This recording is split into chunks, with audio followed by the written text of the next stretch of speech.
Okay, my friends, I'm going to show you how to sign up on my calendar if you want to set up a desk meeting or for me to come into your classroom and observe.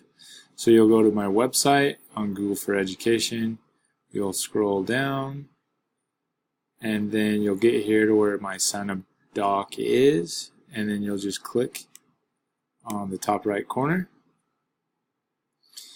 And then it's pretty straightforward from here. Anything in white is open game for you to sign up for me to come into your classroom or to do a desk meeting.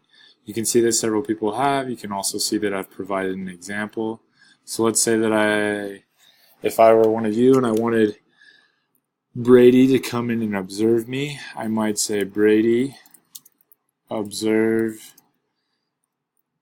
Johnny teach plan of salvation. And then you're just going to leave it like that, and then eventually when I see it or my receptionist sees it, we will turn it green when it has gone onto my calendar. So it's pretty straightforward, not too hard. One other thing I should share is if you want it to be more than half an hour, you would just go here, and even one of those little symbols there will be adequate enough. So that's how you sign up on my doc.